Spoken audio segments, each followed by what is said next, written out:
मोहब्बत की इसी मिट्टी को हिंदुस्तान कहते हैं।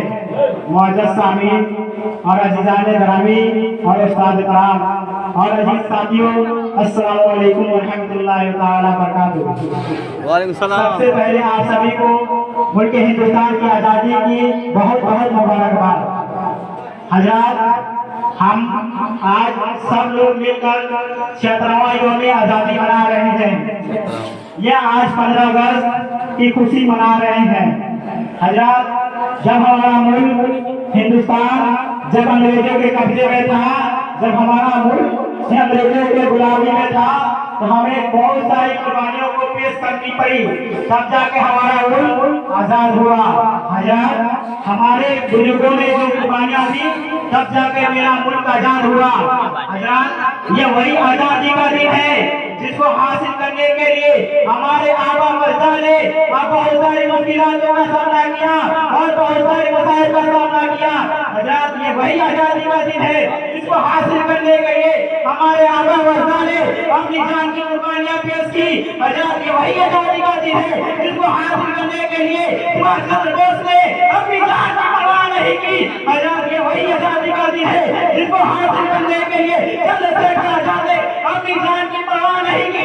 ये वही आजादी का दिन है जिसको हासिल करने के लिए महात्मा गांधी ने खून को किया था। हज़रात, ये वही आजादी का दिन है जिसको हासिल करने के लिए हमारे आबा अजदाद और हमारे उलमा ने अपनी जान की कुर्बानी दी थी।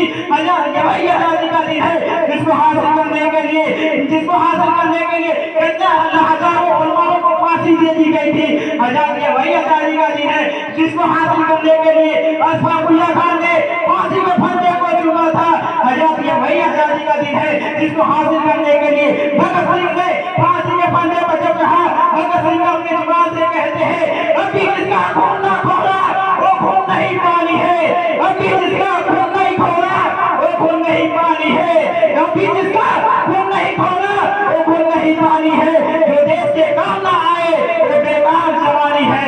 हज़रात, तब जाकर मेरा मुल्क हिंदुस्तान आजाद हुआ, तब जाके मेरा हिंदुस्तान आजाद है, तब जाके हम आजादी मना रहे हैं। हज़रात, हिंदुस्तान की तारीख उठाए, हिंदुस्तान की तारीख पढ़े, हिंदुस्तान की तारीख से पूछे, क्या बता यार तुम्हारी आजादी ऐसे ही मिल गई, तुम्हें आजादी ऐसे ही मिली, हिंदुस्तान की तारीख बोलता है नहीं नहीं, बहुत सारे लोगों ने अपनी कुर्बानियां दी, बहुत सारे लोगों ने अपना अहम रोल अदा किया, तब जाके हमारे मुल्क को आजादी मिली। अगर हम बात करें बहादुर शाह जफर की, बहादुर शाह जफर की बात करें 1857 की जंग में बहादुर शाह जफर ने 1857 की जंग में बहादुर शाह जफर को अंग्रेजों ने पकड़कर रंगून की काली कोठी में ढकेल दिया था और अंग्रेज मुस्कुराते हुए कहा था, दमदमे में दम नहीं, फिर मारो जान की, दमदमे में दम नहीं, फिर मारो जान की, ये जाफर ठंडी हुई शमशीरें हिंदुस्तान की। अंग्रेज की आंखों में आंखें डालकर बहादुर शाह जफर ने कहा था, ये अंग्रेज सुन ले, अंग्रेजों की आंखों में आंखें डालकर बहादुर शाह जफर ने जवाब दिया था, ललकारते हुए कहा था, गाजियों में बू रहेगी जब तक ईमान की, गाजियों में बू रहेगी जब तक ईमान की, जब तक लंदन चलेगी देखिए हिंदुस्तान की। हज़रात, तब जाके मेरा मुल्क आजाद हुआ, कुर्बानियां देनी पड़ी, बहुत सारी कुर्बानियां पेश आई, तब जाके मेरा मुल्क आजाद हुआ। अगर हिंदुस्तान की तारीख उठाए और पढ़े और पूछे, क्या बता हिंदुस्तान की तारीख, क्या बुजुर्गों ने आजादी के लिए कुर्बानियां दी थी, क्योंकि हिंदुस्तान की तारीख आता है सिर्फ बुजुर्गों की नहीं बल्कि बच्चों से लेकर बड़ों तक ने अपना अहम रोल अदा किया था, अपना कुर्बानियां दी थी। हिंदुस्तान की तारीख होता है तब ने अपनी जान की कुर्बानी दी, तब जाके मेरा मुल्क हिंदुस्तान आजाद हुआ। आजाद, अगर हम बात करें पूंजी रामदास की, तो 17 साल की उम्र में वो अपनी जान को निछावर करते हुए नजर आ रहे थे, वो अपनी जान को लुटाते हुए नजर आ रहे थे। हज़रात, आज सबको देशभक्ति की, आज आप सबको मुल्क हिंदुस्तान की आजादी की मुबारकबाद दी जा रही है, आप लोग देशभक्ति का साबुत दिए जा रहे हैं, लेकिन हकीकत मायने में देशभक्ति ये नहीं, देशभक्ति तो वह है तपती हुई धूप के नीचे बैठकर मुल्क हिंदुस्तान के लिए एक किसान अनाज को पैदा करता है, उसे देशभक्ति कहते हैं। एक सरकारी मुलाजिम जो अपने दफ्तर में बैठकर बगैर रिश्वत दिए अपने काम को जिम्मेदारी समझे, उसे देशभक्ति कहते हैं। एक मुल्क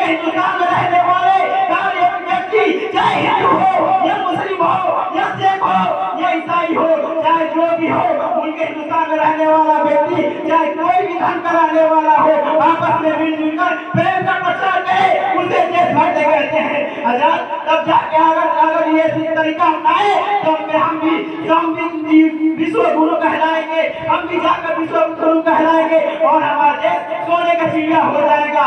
हजरत हमें चाहिए अपने देश को आजाद करना, अपने देश को बचाना है, अपने देश को आगे ले जाना है, हमें आपस में मेल मिलाप रखना चाहिए, मोहब्बत रखनी चाहिए। हजरत अगर हम बात करें हिंदुस्तान की तारीख की, आज हम बात करते हैं, हम बहुत खुशकिस्मत हैं, उनके हिंदुस्तान में पैदा हुए, उनके हिंदुस्तान में हिंदू भी पैदा हुए, मुस्लिम भी पैदा हुए, सिख भी पैदा हुए, ईसाई भी पैदा हुए, लेकिन सबसे बड़ी बदकिस्मती यह है उनके हिंदुस्तान में इंसान तो पैदा हुआ लेकिन इंसानियत नहीं पैदा हुई। आज आप देख सकते हैं उनके हिंदुस्तान में कितनी कामें चल रही है जो इंसानियत नहीं कर सकती। हजरत आप सभी को उनके हिंदुस्तान की बधाई दी जा रही है। अगर हम बात करें देश की, तो देश आज की तारीख को देखकर हमें एक जुमला याद आ रहा है जो बहुत साल पहले डॉक्टर भीमराव अम्बेडकर ने कहा था, मंदिर और मस्जिद में जाने वाली भीड़ को मोड़कर शिक्षा की ओर कर दी जाए तो हमारा देश को सोने का चिड़िया होने से कोई नहीं रोक सकता, हमारे देश सोने का चिड़िया फिर से बन जाएगा।